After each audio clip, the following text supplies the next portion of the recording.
Hi guys, I'm Nolis Dario.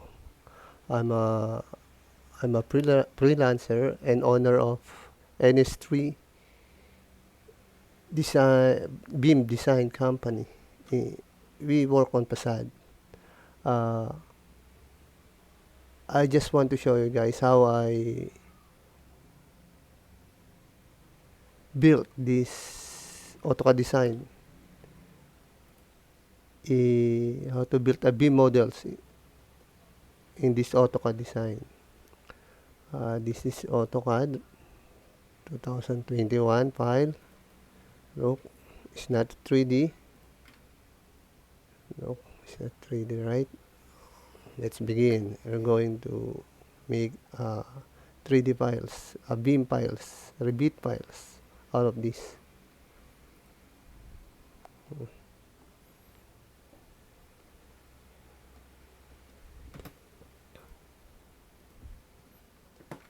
It's the Revit. I'm going to put my mullions.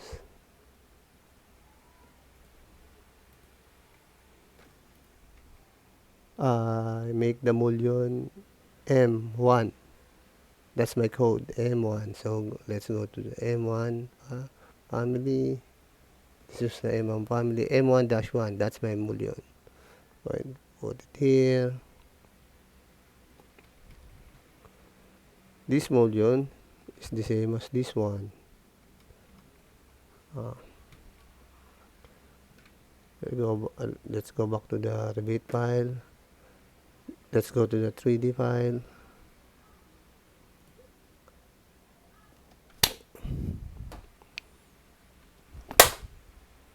This is my mullion.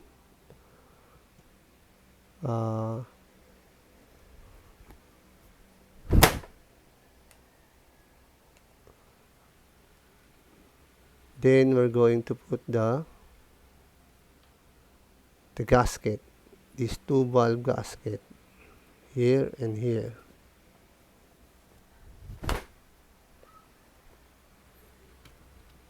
The gasket. Let's go back to the 3D again. I think the gasket, I made the gasket BG,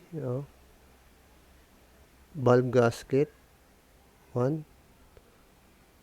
Let's go to the top.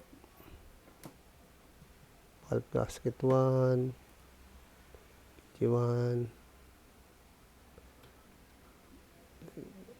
Let's go to the plan. Let's go to the valve gasket. There's the valve gasket.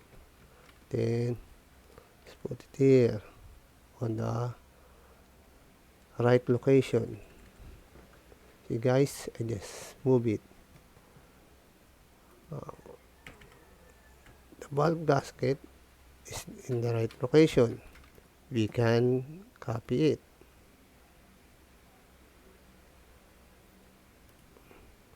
Put it on the other side. Now we're going to try to put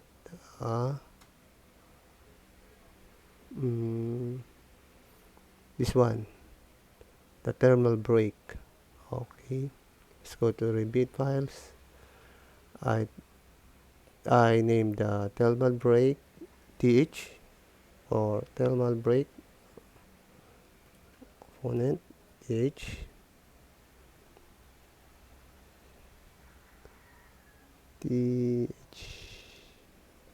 For TH1, thermal break, thermal break 1. Let's put it here again.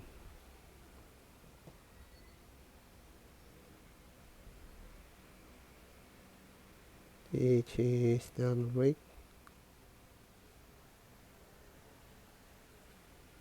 TH1.